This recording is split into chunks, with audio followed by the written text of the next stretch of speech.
या मावशींची पहिलीच वारी. संसाराच्या व्यस्त वेळापत्रकातून वेळ काढून पहिल्यांदाच वारीला आले. पहिले तुमचं वय सांगा.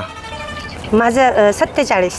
मग एवढे 47 वर्ष का बरं लागले वारीला यायला? कधी मला म्हणजे असं त्याच्यात अनुभवच कधी आला नाही.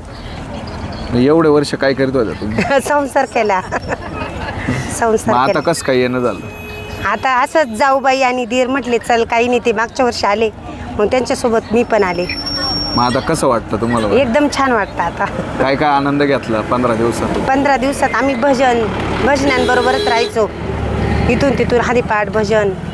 याच्या आधी कधी करीत होत्या का हो हरिपाठ? हरिपाठ आमचं चालू आहे घरी.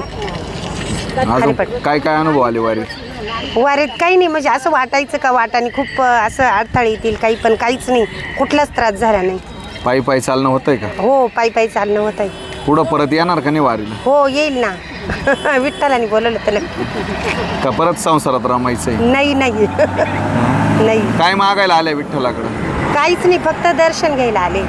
पण दर्शन तर होत नाही ना, कळसात दर्शनच होईल ना फक्त. होईल. काय मागायचं? काहीच नाही. काहीच नाही, फक्त दर्शन घ्यायचंय. झालंय आता मुलांचे लग्न सगळं झालंय. मुलांना मुलं झाले. तरी एवढा दिवस लावले तुम्ही वारीला यायला? हा पण मग आता बाबा यायचे आमचे पहिले, त्याच्यानंतर मग आमचे लहान दीर आणि जाऊबाई आले, त्याच्यानंतर मग आता त्यांनीच आणलं मला.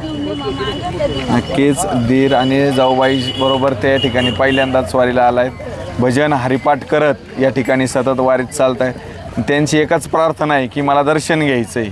47 वर्षात पहिल्यांदाच त्या या ठिकाणी वारीत आल्या आणि खूप आनंद घेत या ठिकाणी त्या वारीमध्ये मजल दर मजल